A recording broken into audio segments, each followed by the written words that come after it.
owners of electric vehicles, EVs for short, are sometimes fiercely defensive about their decision to buy an EV, which is why a recent study caught my attention looking at the question of how many California EV owners bought an EV again when it came time to replace that vehicle. And that prompt is last week's column titled Electric Vehicles, We Aren't There Yet. From the Spokesman Review, published November 11th, 2021. They sound attractive. They really do, especially for those of us who live 15 or more miles from a gas station, and especially after arriving home and only then noticing the gas gauge is on E for empty. We have fuel stored in the garage for just such a contingency, but how much more convenient to simply plug in the car? Except the technology is not there yet. While the focus is on building more charging stations, a major barrier to more widespread adoption of electric vehicles is charging time. In 5 minutes, 5 gallons of gas will bump even an inefficient gas-powered pickup from 0 to 100 miles of range. An all-electric Ford F-150 Lightning refills at 30 miles per charging hour, assuming a Ford-compatible 240-volt Level 2 charging station. 110-volt outlets are not recommended, and a full recharge is at least 8 hours even with Level 2. Charging time may not be a problem for people with quiet and orderly lives, but it doesn't work for everyone. A recent study published in the journal Nature Energy by researchers at the University of California, Davis examined why electric vehicle owners chose to go back to liquid fuel on subsequent vehicle purchases, finding, quote, discontinuance in California occurs at a rate of 20% for plug-in hybrid electric vehicle owners and 18% for battery electric vehicle owners, end quote. Besides a lack of 240-volt charging capability and the inconvenience of charging, other factors linked to discontinuance were, quote, having fewer household vehicles and not being male. Among those 1 in 5 California EV drivers abandoning their electric vehicles, there may have been one too many urgent calls for, hey mom, come pick me up, while the EV was on low battery. As we prepare for winter, where the Washington State Department of Transportation has warned us to expect bad road conditions, there will be another test of another set of electric vehicle weaknesses. Winter driving pulls more energy to run heaters and defrosters on top of typical cold weather battery loss. Consumer Reports recommends buying a vehicle rated with twice the range you anticipate needing if you live in a cold climate. So let's say you're driving a Tesla Model 3, EPA rated with a 310-mile range. You decide to drive to the Apple Cup at Husky Stadium, a distance of 280 miles. There's been a light snowfall on I-90, nothing too unusual for November. The GPS system says you can make it in 4 hours. You figure 6 hours to allow for road conditions. But 145 miles later, you find yourself parked at the charging stations at the Ginkgo Petrified Forest State Park just outside Vantage, waiting for the battery to refill for 8 hours. Or maybe you didn't even make it that far after sitting parked on the freeway, waiting for a blocking accident to clear outside Moses Lake. Keeping that heater running pulled down the battery faster than you planned, and you start rethinking those weekend ski trips you were anticipating. Recharging time will also be a concern for the Spokane Police Department as officers experiment with their 2 new Teslas. One Tesla could be out on patrol while the second Tesla is recharging, just like having 2 batteries for your cordless drill. When one battery dies, swap it for a second and keep going. But has anyone calculated the cost of buying and maintaining twice as many patrol cars for the same amount of coverage? Range will also be a concern. Police officers have less control over the distances they may be dispatched than a soccer mom shuttling kids to games and practice.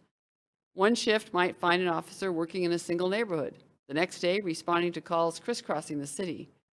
An urgent call for service in the last hour of a shift could leave an officer stranded, waiting for a tow truck back to a high-capacity charging station.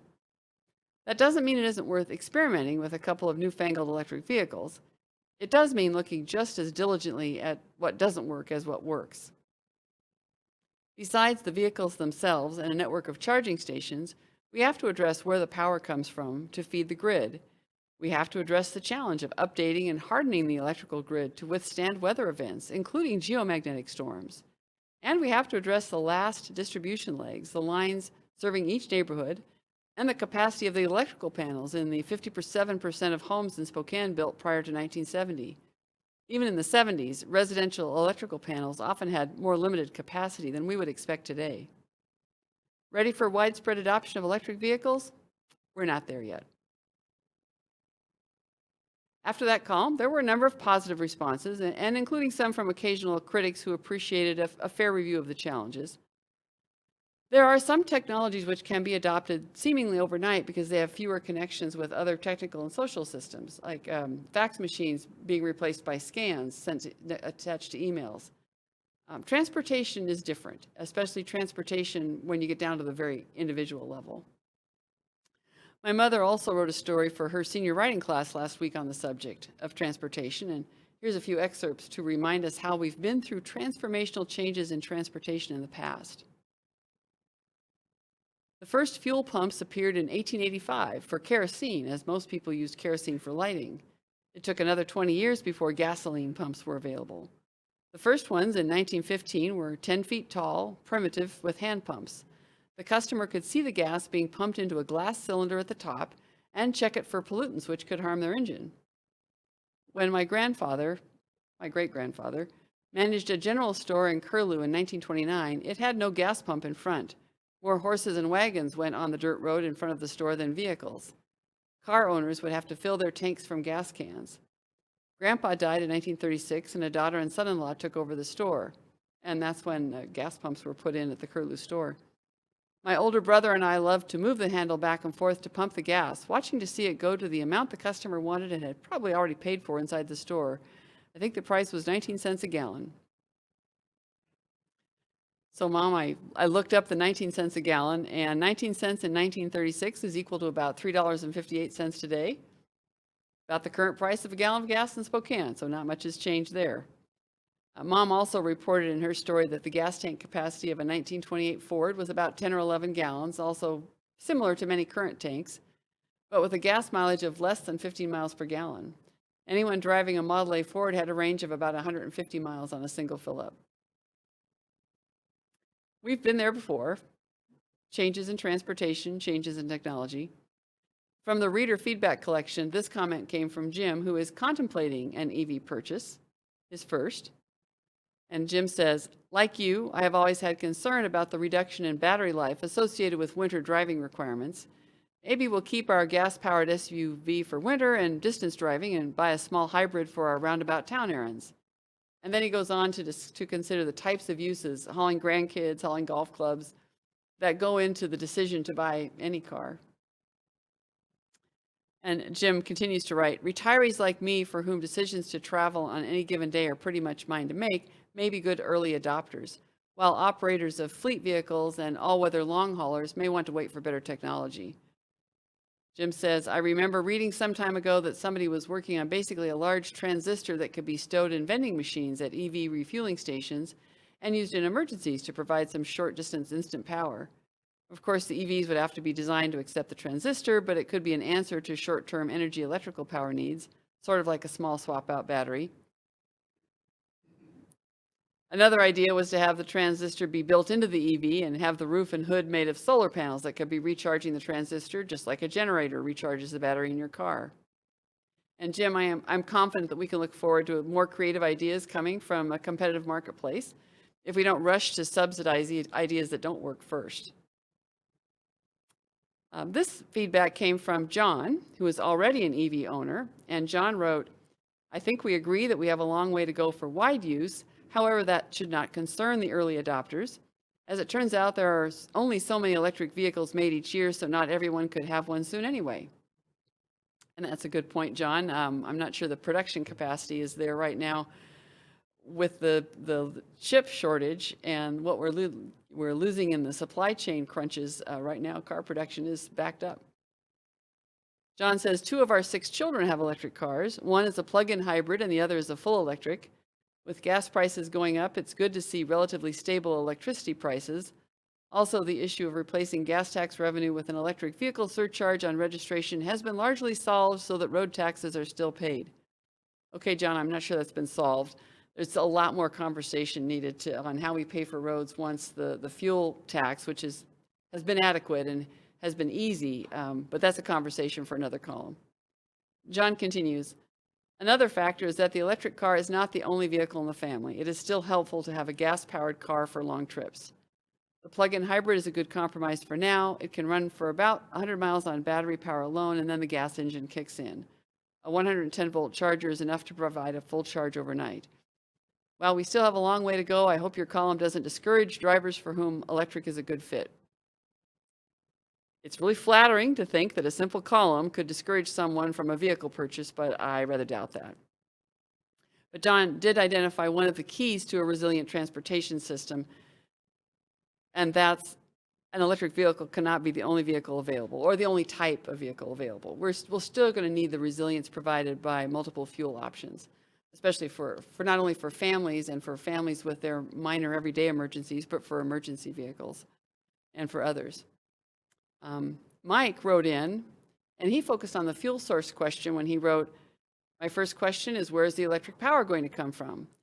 While electric cars are putting greater demand on the power grid, the politicians are talking breaching the Snake River dams," which is a good question. We do have a long discussion we need to have on where power comes from. Mike went on to describe using a small gas turbine engine to charge the battery when it gets low, basically the concept behind hybrids, and he drives a Honda hybrid. And when braking or going downhill, the motor acts as a generator and puts power back into the battery, is his comment. My parents were early adopters of a hybrid Prius. My dad loved to watch the graphic display to show when he was producing more energy than he was using, and we had to keep telling him to watch the road. So while the consumer convenience questions are important, where the electrical energy comes from is the big question. I'm convinced by the energy experts who tell us the only way to a sustainable all-electric future is with next-generation nuclear power production, but that also ignores the vulnerability of the distribution systems to geomagnetic interruption. Quoting directly from the USGS website, here's a brief description of what those geomagnetic storms mean.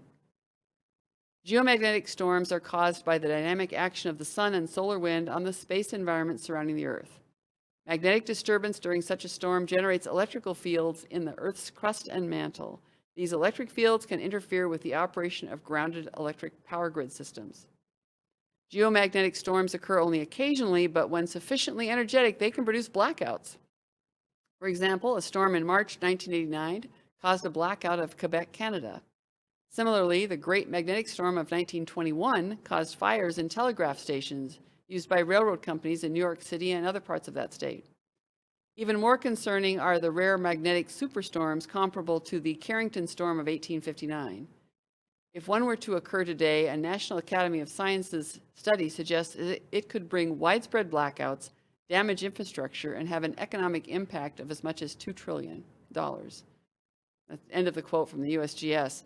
In 1859, the telegraph system was completely disrupted, but life returned quickly to normal.